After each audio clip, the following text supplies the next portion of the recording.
So we talked about equity funding last time. This time we'll talk about debt funding.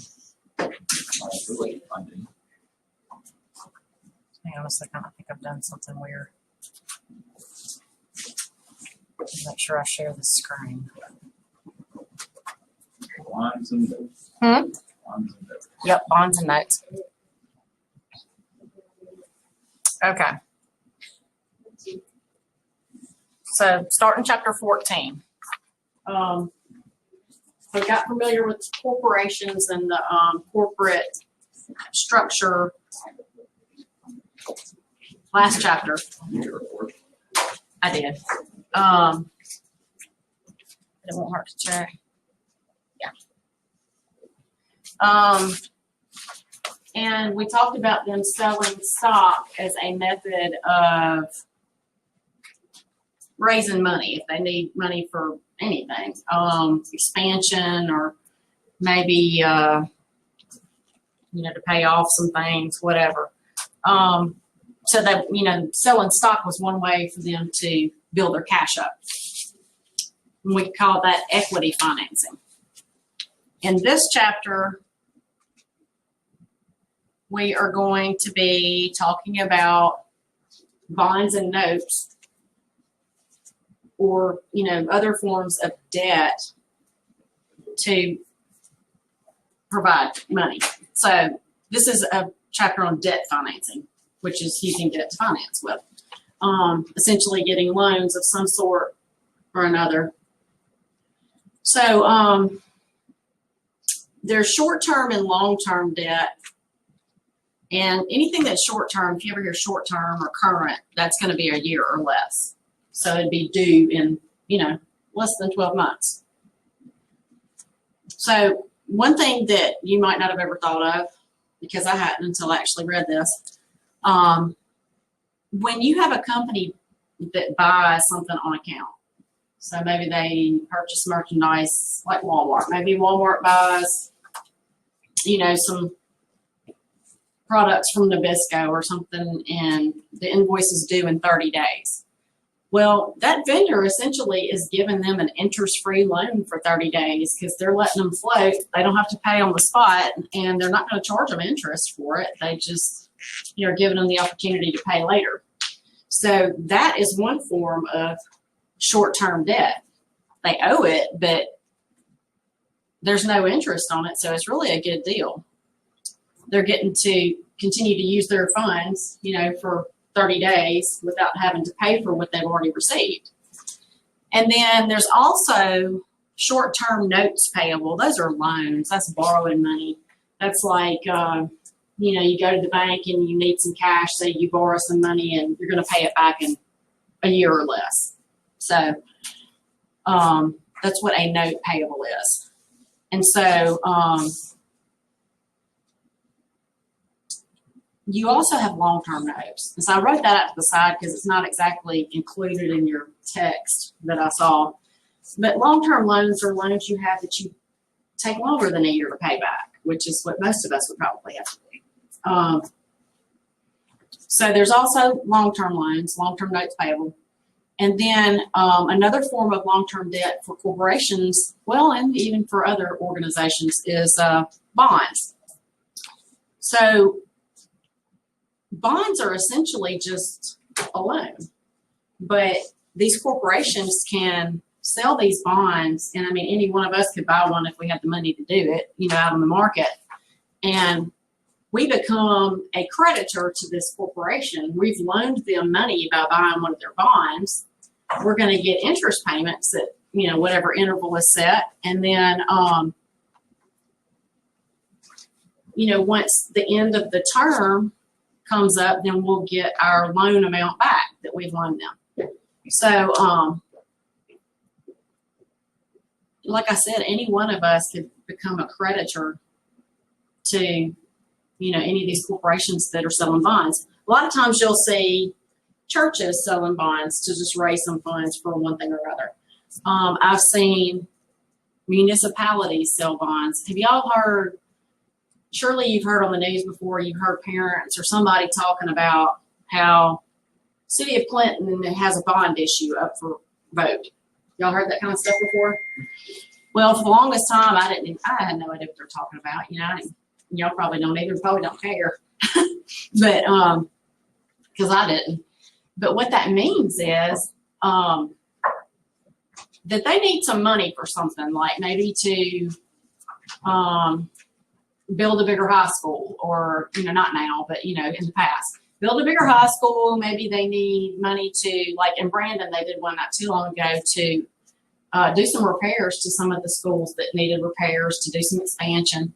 So they put this bond issue, which means they want to sell bonds, but the taxpayers, we have to vote on it and say yes or no. So we go to the polls, vote. If it passes, then they put these bonds out there for sale. Problem is, to pay those bonds back, they raise our property taxes. So that's why we vote on it, because they're, increasing our property taxes. So we have to agree to that. Yeah. So like with bonds, if you buy bonds from like a corporation, is that taxable? Like when you get your money back? No, your money is not, your money that the face amount, the amount of the loan, that's not taxable. Your interest that they pay you on it is. Now, if you buy a City of Clinton municipal bond, then the interest on that is tax exempt for federal and for state, because it is a Mississippi municipality. If you bought City of Chicago municipal bond, the interest would be tax exempt for your federal tax return, but for your Mississippi tax return, you'd have to pay income taxes on it because it's not a Mississippi municipality. When I say municipality, city, county, something like that. Municipality, I think, is city, but anyway, it's not a government bond from your state. If it's out of state, Mississippi's going to tax it. If it's within Mississippi, then it's exempt for federal and state. So, if you're wanting to be tax exempt from both, then buy something from the state. So that's what a bond issue is, and a lot of water districts will sell them. Maybe they need to improve their facilities. Maybe you may see Jackson issuing bonds to improve their water system. I don't know, but that's what you're doing, is you're loaning them money, and they are required to pay you back. They sign, what you get in return is a promise to pay you back, and a promise to pay you interest at whatever the interval stated is. All right, so y'all got all this. A bond's an interest-bearing note, and what that means is it's a loan that pays you interest. So what you'll get is, and the ones we're going to look at in this class is pretty much going to be semi-annual, which means 2 times a year. And so they'll pay you interest twice a year, just interest. And then once, like, let's say you bought a 5-year bond. When your 5 years is up, you'll get your face amount back. And when I say face amount, I mean, okay, let's say you bought a $5,000 bond. That's your face amount. Now, we'll learn in just a little bit that depending on the interest rate that bond pays versus what you could go out on the market and get, your bond, you may pay more or less for it so that it gets you to where you are receiving market interest. We'll deal with that later, but you're only going to get interest for several years. And then once the loan or the note matures, that's the end of it. Maturity means that's the end of it. You've reached the end of the term. You're going to get your money back. Okay. Unless they've gone like defunct or something, and then but one thing about being a bondholder, and a bondholder is somebody who's bought a bond. So that could be any one of us. We would get consideration if something happened to the company and they had to liquidate or whatever. We would be in front of the stockholders in line for getting money. So we have preferential treatment when things are liquidated and they're handing out the cash. We would be in the front of the line as compared to stockholders. They'd be behind us because we're creditors. Creditors get paid first. So that's one benefit. All right, so just as a reminder, equity financing, I kind of put parentheses around all this. This is debt financing. You're financing with debt. You're raising money using debt, and then selling stock, common and preferred, that's going to be your equity financing. That's what we just did in the last chapter. So one of the factors that influences corporations in making that decision to issue bonds is, or to issue stock. Are we going to sell bonds? Are we going to sell stock? Are we going to sell a combination of the two? What's the effect going to be on our earnings per share? And remember, we learned dividends per share in the last chapter. I didn't throw earnings per share in there because I didn't want to just completely confuse you. Dividends per share means how much money am I as a shareholder going to receive in dividends? Or how much have they paid out historically per share in dividends, cash. Earnings per share means, okay, as a shareholder, this much net income is attributed to my share of stock. So it's not like you're receiving that net income. It's just earnings per share tell a potential investor a lot about a company. Are they doing well? Have they grown? If you look at the trends, like, 10 years worth of trends in the earnings per share, you want to see it getting bigger because that tells you the company's growing, that, it's a good sign if things are going in the right direction. So earnings per share is important to a corporation. They don't want to they don't want to make any kind of decision that's going to be detrimental to their earnings per share numbers because that will keep investors from buying their stock. Okay, so that's our formula on earnings per share. Apparently we had another one, Greg. We had another one that at 8 o'clock that his alarm didn't go off. So he's, if you have some kind of catastrophe or something, I don't care if you do an attendance assignment one day and come to class the next, but y'all got to be careful about that because we have split the class to keep from being too full. And if too many people do it at the same time, then we may have too many people in here and you may get, the people who signed up for that particular day are going to be the ones that get preference. So you got to come at least one day unless you're under quarantine. If you're under quarantine, that's a different story. You do the videos, but you got to come to class. That's what hybrid is. You got to come one day a week.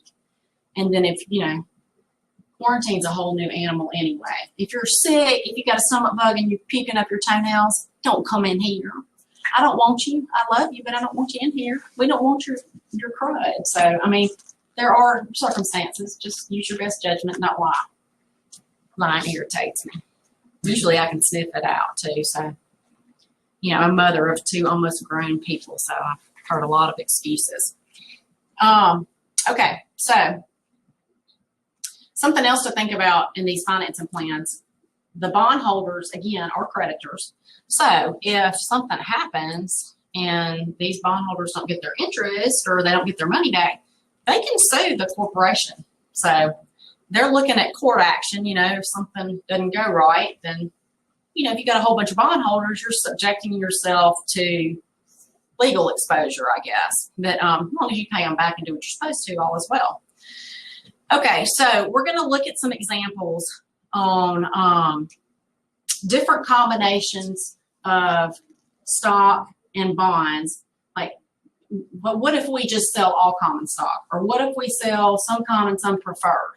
Or what if we sell bonds and then some common and preferred stock? So it's scenarios. What we're going to be looking at, they're called alternative financing plans, which kind of the terminology doesn't really fit to me. But I guess what they're trying to determine, so like they're trying to figure out which scenario is going to be the best. So they're just going through this exercise of estimating. Okay, so we think our net income is going to be this. If we issue this, this, and this, how will it look? Or if we choose this one, how will it look? So that's what we're doing. It's hypothetical, it's options. So just making sure you understand what we're doing. All right, so that's what, when it says alternative financing plans, it's talking about options. Corporation would choose one. They're trying to raise if you added these up, it's all of these are $6 million. So they're wanting to raise $6 million. Now, how are we going to do it? Which one's going to have the most positive effect on our earnings per share? So they're projecting. Okay, so plan 1, they'll just issue common stock. Plan 2, they'll issue half and half preferred common. Plan 3, they'll have bonds, common, and preferred. Okay, so this is our rate of income tax. And then our earnings before, so income before bond, interest, and taxes is $1.3 million. So this is, it's not quite our net income, but it's our net income before taxes and interest come out. Does that make sense? Okay. So we are just literally going to go down through each plan and look at how each one shakes out as far as earnings per share go. All right. So you could fill in $1.3 million all the way across because our earnings before interest and tax is going to be the same for each scenario.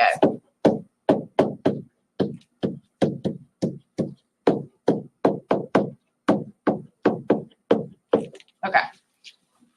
So now what we're going to do is see how each arrangement, how each combination affects the numbers. All right. So in plan 1, what would our interest on bonds be?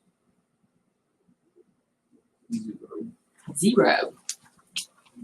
Because we don't have bonds considered in this first plan. Would y'all rather go down or across? Across? Okay. In plan 2, what is our bond interest? 0. It's 0. They don't have any bonds on this one either. So for plan 3, how much bond interest do we have? 8%. 8% of 4 million. 4 million. So how much is that? 320,000. 320,000. I've got dark lines on here, but just make sure you understand we're like getting subtotals, you know? I don't know if you noticed that or not. All right, so we've got 320,000 of interest on bonds, which is just this amount here times 8%.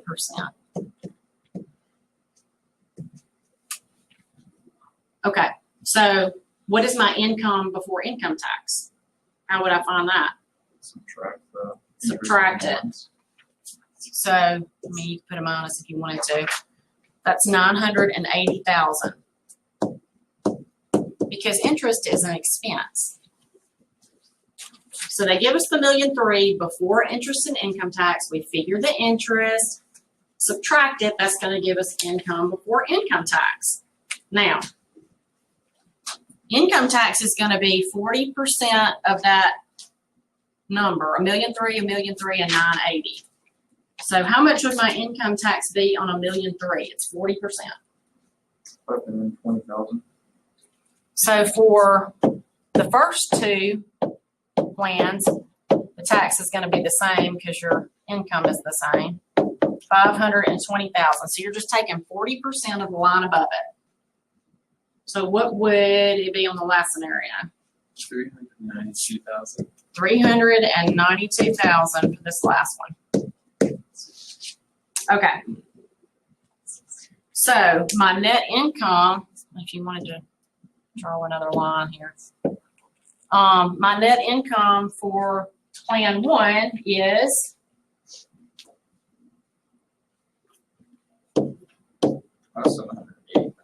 780,000. So you're just subtracting. Income tax is also an expense. And then under this last scenario, we get 588. Y'all following so far? Okay.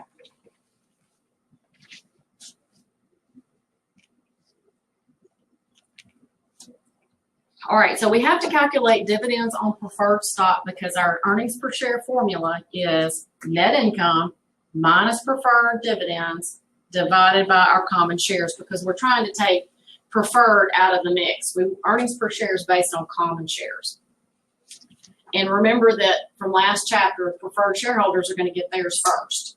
So we got to figure out what it is, take them out, and see what's left for the common shareholders, right? So how much would we have for dividends on preferred stock under Plan 1?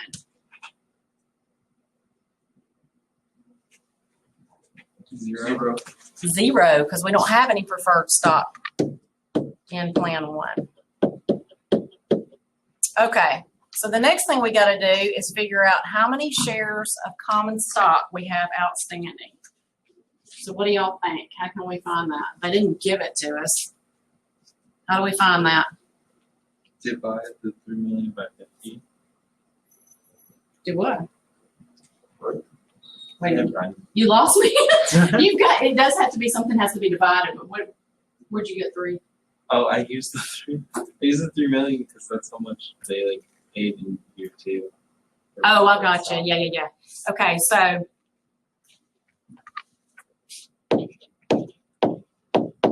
shares of common stock.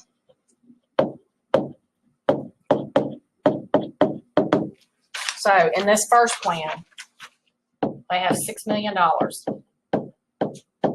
all in common stock. Oh, you divide the 6 million by the par. So you divide it by the par. So take whatever they've got for common stock, divide it by, well, I did that different last time. Is it $10 par? Yeah. So we've got 600,000 shares. Yes.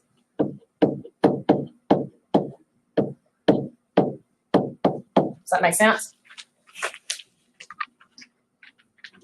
We're kind of going backwards. Like I said, remember we made our journal entries when stock was issued? We would have the number of shares and the par, and then we credit common stock. Well, this amount here represents our credit to common stock. Does that make sense? So you're just kind of doing it backwards. So we'll fill in 600,000 here. Now, our formula for earnings per share is net income minus preferred dividends divided by common shares. Well, if you look at the way this thing is set up, we figure net income minus preferred, which gives us the answer for our numerator. So your number on top is going to be this number here. So 780 divided by 600,000 gives you what? 1.3 $1.30. per share. So that is your earnings per share on common stock under Plan 1.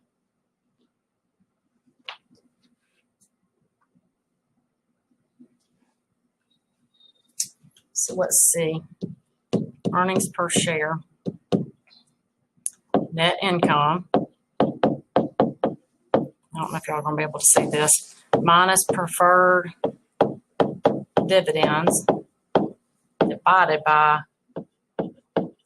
number of common shares. I don't know if y'all can see it or not, but the formula is on the previous page. So, all right, so let's go back. So for Plan 2, we've got to figure out what our dividends on preferred stock are. So how do you think we're going to do that?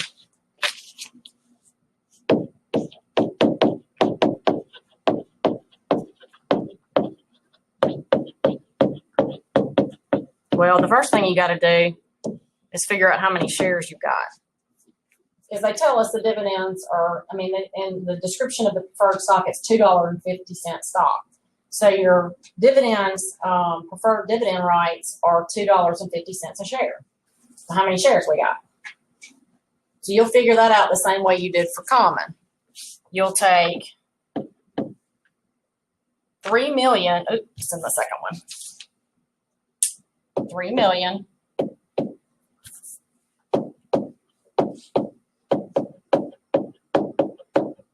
and divide it by $50 par. And then you'll multiply that times 250. I'm doing everything backwards. So that first part, the 3 million divided by $50 par, that gives you 60,000 shares. So we have 60,000 shares of preferred, and that comes from this little first part here. You divide 3 million by 50, you get 60,000.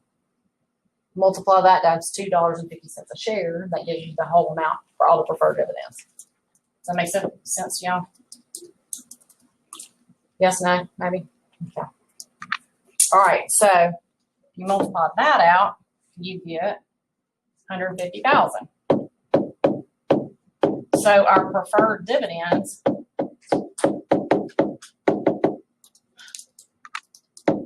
are 150,000.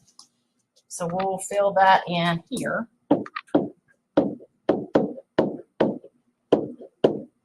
Now, if I've got 780,000 in net income, and of that amount, I've got to pay $150,000 to my preferred shareholders because that's what they have first rights to. What does that leave for my common shareholders to get dividends out of? 630,000. Right, 630. You're just subtracting.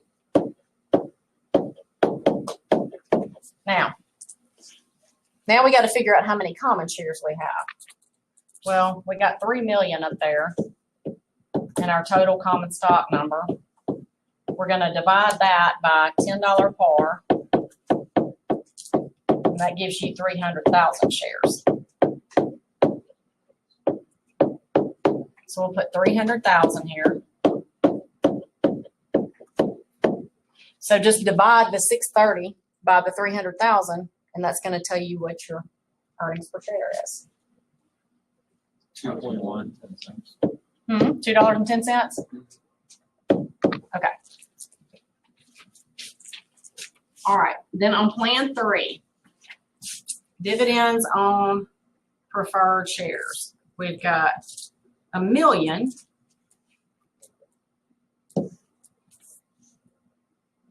In our preferred stock account. We're going to divide that by $50 par. And then multiply the answer by 250 to get our total dividends for all the preferred shares. So this amount right here tells us we have 20,000 shares. So we'll multiply that. And you don't have to give how many shares. I'm just giving you that answer in case you're wondering. Times 250 is going to be 100. Oh, well. I got it back. I've got it backwards on here, so it's $50,000. Is that right? Yeah. Okay.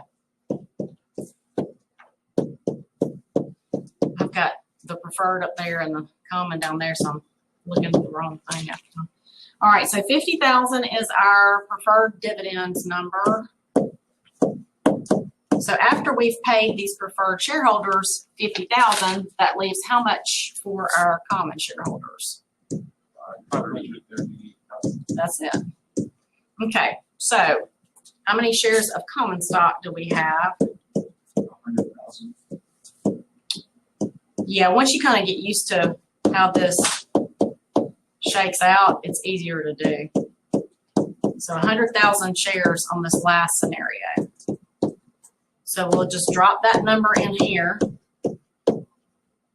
And that's going to give us $5.38 a share on earnings per share.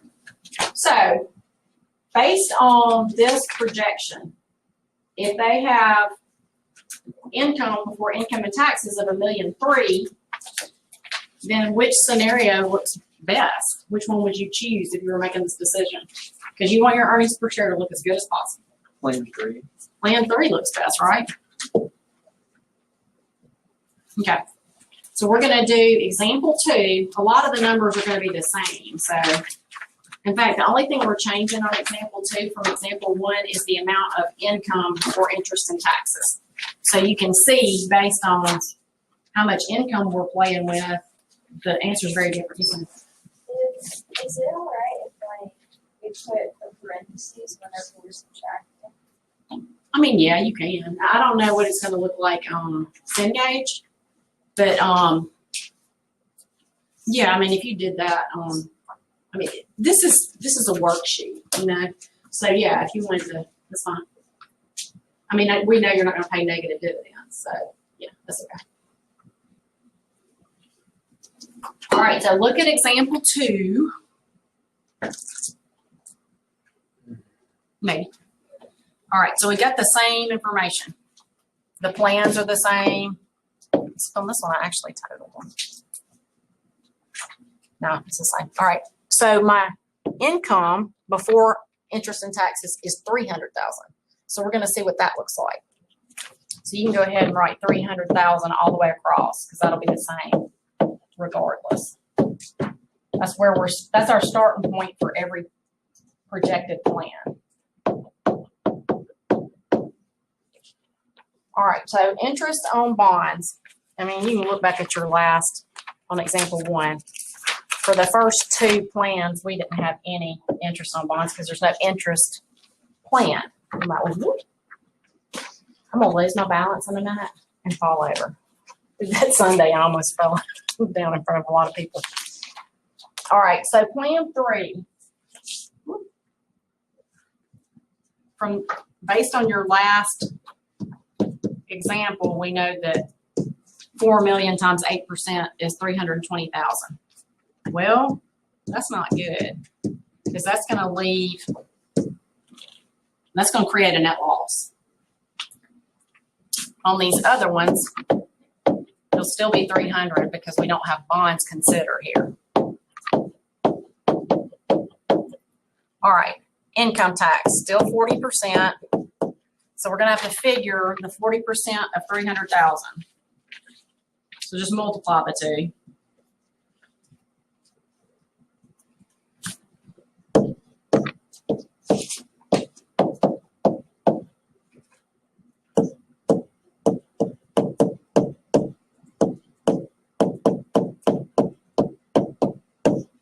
It's going to be 120 on both of these. And it's going to be 0 on this last one. There's no income, so there's no tax. That's a loss. So if we subtract our tax, we end up with 180 income after interest and taxes for both plan 1 and plan 2. And we're just, I mean, you could put the negative 20 here, but we're really not going to go any further on that one because they're not going to pay dividends if they don't have money to pay it out of. All right, so dividends on preferred stock, there was no preferred stock on this first plan. So that's going to be 0 again. Then on this second plan, we calculated on example 1 that dividends on preferred stock is 150 based on the numbers in plan 2. So that's going to leave us 30,000 under plan 2. All right. So we calculated the number of shares for plan 1 was 600,000 because these numbers stayed the same.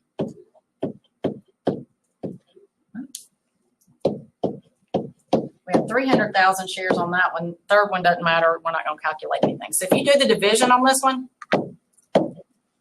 it comes out completely different than the first one. So the first one is 30 cents a share. The second one's 10 cents a share. The third one is nothing.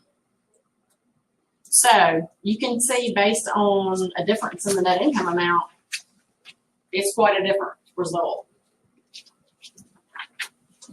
So the question is, when earnings are lower, how does that affect earnings per share? Well, earnings per share is lowered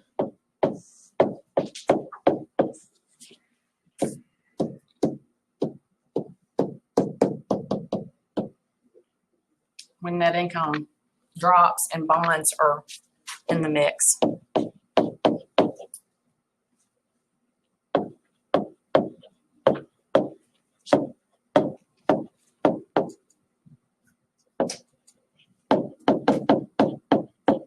Y'all word it however you want to. Just understand that your earnings per share is going to drop, obviously, if you have lower net income, but if you have bonds as part of it, that's going to have a detrimental effect on earnings per share. And the reason is, okay, so you have a higher income amount. Let me think about this. You have higher income. You just have more to work with, but I'm thinking you don't have enough. If you don't have enough income to cover the interest on those bonds, then you're wiping everything out. So you've got to make sure you're projecting the correct amount. Of course, that's going to be hard to do. It's a guess. It's an estimate. Nobody has any idea what they're going to make in the future. But it needs to be an educated estimate, you know, based on the past, based on the economy. Is it growing? Are we in a recession? What's it going to look like? You got to be real careful with that because you see how it can go the wrong way if you're not correct. So exercise 1. Plan 3 is the best. And exercise 2, plan 1 is the best. So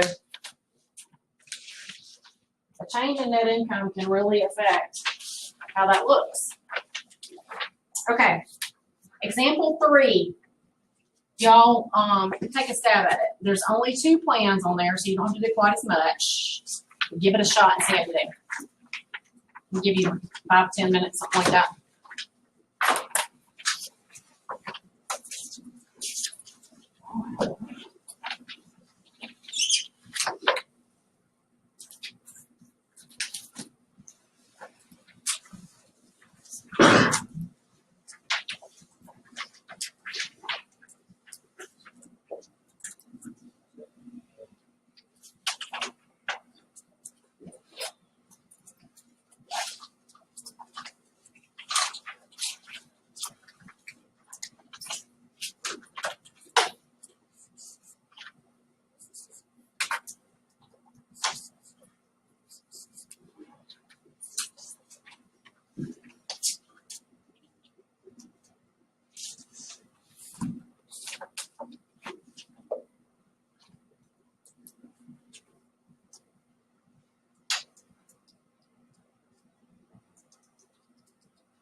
How'd y'all feel about the test online?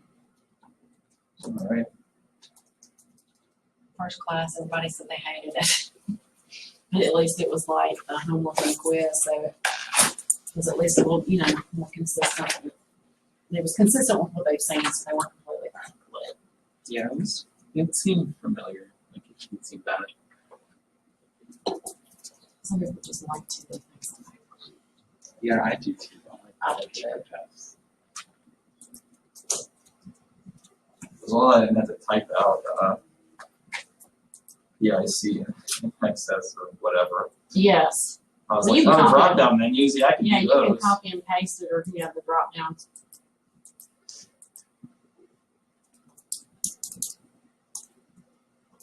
I really thought you were going to put somewhere I can type it out, and I was going to be like, Well, if I put them in Canvas, I essentially have to manually grade them because I can put questions in Canvas, I can even put the amounts for the answers, but if you don't put commas in there, I've gotta put all these different variations that could happen. No commas, no dollar signs, no commas, dollar signs with commas. You know, it's like, it's a lot of trouble. Even if I put in the directions, don't use commas, you know, people are gonna do it.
Skip Friday.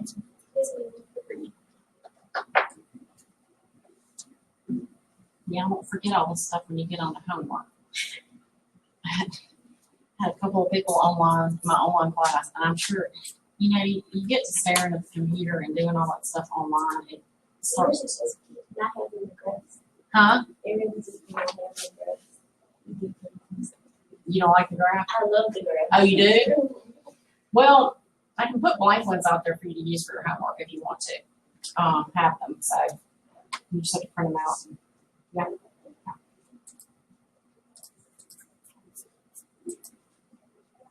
I think it's just like, I'm sure that they get tired, you know, from just staring at the screen all the time.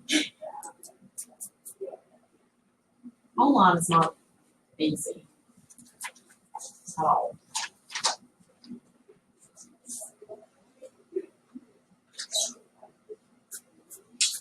We're gonna have a test on this Trying to think how I feel. Huh? Yes. Yes. Not next week, but probably the week before we leave, because I want y'all to like be done with it when you go for spring break. I don't want you coming back and having to remember it. Oh, it's out there. The blank worksheet's out there.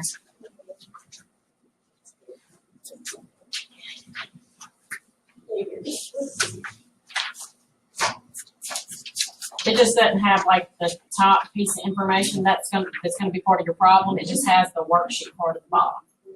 So you just have to fill in. Okay. Did you miss something? I don't know what I did wrong. That's all right. I don't know. You'll have chances to do. But just remember, these are all estimates, projections. They're trying to make a decision on how to, what direction, what path to take on raising funds. So I have got the next couple of pages that are your reading stuff. They're filled out. Y'all want to copy the answers down so it'll help with your quiz. Pages 5 and 6 that would be part of filling in from your reading. You want those answers? You said no. I heard you. You just leave. I ain't giving it to you online. You're supposed to fill it out yourself while you read. It's 2 full pages of it. Now you can write my little extra notes on there or not. I mean, we'll go over it Thursday, but you got to take a quiz before then. So. Oh God, that's how you know I'm tired. I wrote amount. I don't know. Yeah, well, you may have been around me too much because that's something I would do. Felt that one. I felt that one. Amount stuff.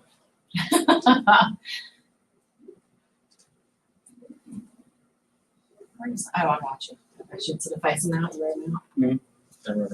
I understand. Kevin, can you see? Yes. Your glasses getting weak. You swim a lot. I see you squinting like you can't quite see it.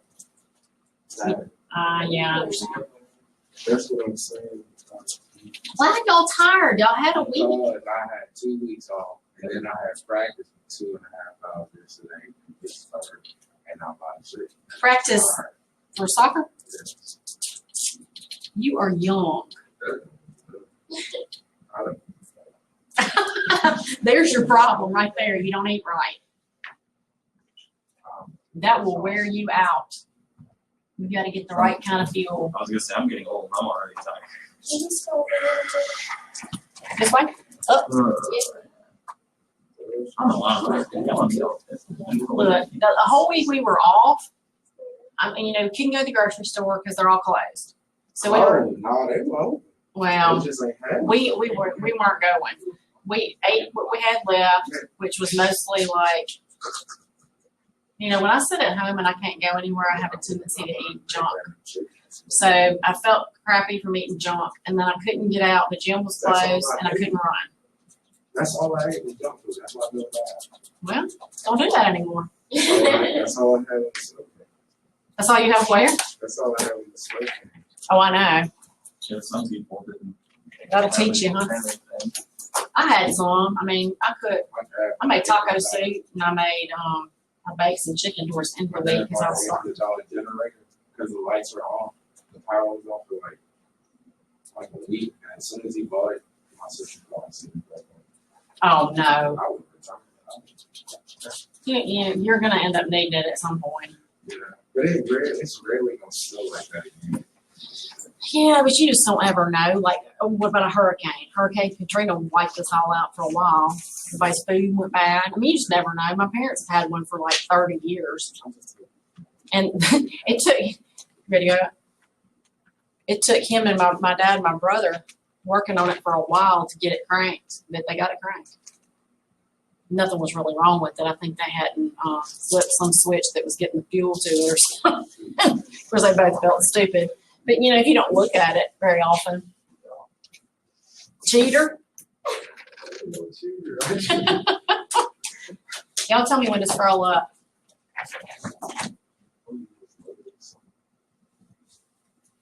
Are you ready? I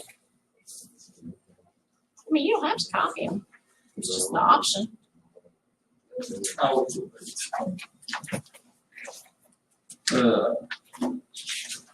Oh, you got a whole, there's another page. I know. Were y'all through on this one? Yes, ma'am.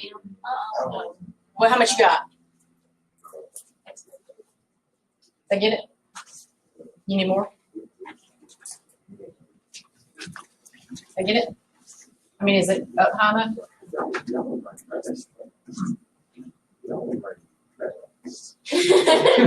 got a picture. They ready to get out of here. They're like, go, let's go. If you're not writing them down, you can go. You go. You got a whole other page, dude. This chair is like more comfortable standing up. I think. Y'all good with the first page? Okay. It's a ton. That's why I'm offering you this benefit. Thank you. You're so welcome. At least now you've at least seen it enough to maybe you can go back through, answer your questions. So does taking those quizzes at least give you some exposure to some of this stuff to where you're not like coming in here cold? Yeah. Yes. Okay. They're also like it's appreciated that it's only like 5 questions. Yeah, that's why I broke it out in pieces and stuff. Last semester it was like the whole thing. The whole chapter with questions. I don't know. I'm sorry. You can come in there if you want. Did I go too fast? No.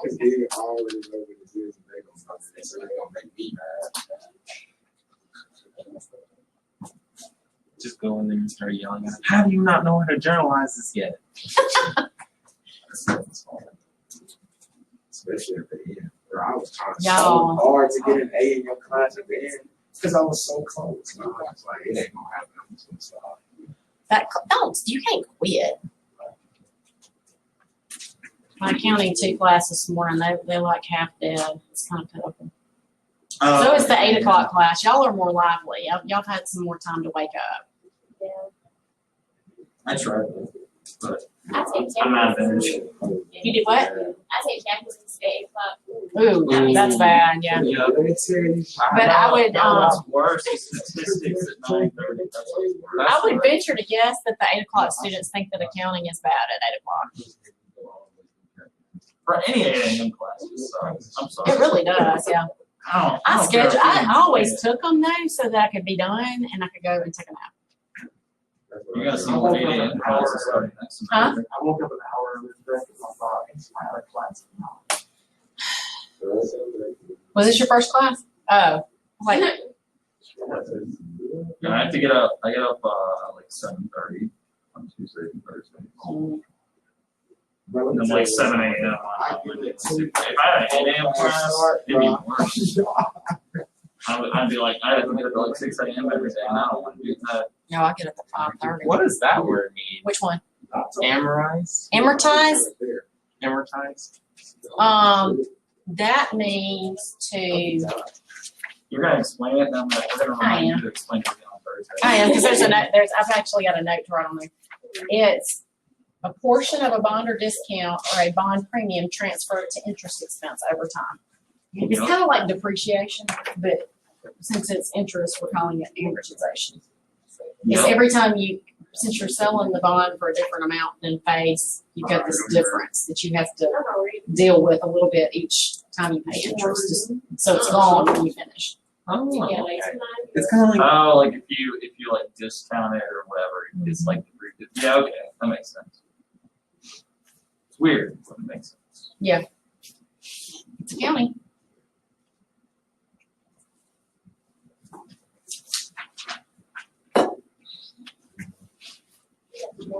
It's funny, I think people that work in accounting know more about how like their corporations work than like the people that run the corporations. Do what now? Who knows more about what? So I think that people like me, kind of like if you have like a group of people work like in an accounting department or whatever you would call it. Oh yeah, definitely. They know more about how your corporation works than like your board of directors knows how your corporation works. Yep. Because they're gonna be like, we don't know how all this works. We just let you handle it. Yeah. We just make. They just make the big decisions. We make the money decisions, and then you take care of this. That's right. You ready? It's That's just why most money Plus. scandals involve accountants to some degree, because accountants know how to handle the money. I do too. yep. And y'all, underneath all this, there's a little summary recap of some of these things.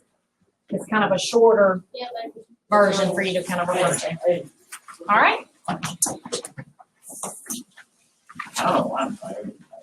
I should be tired.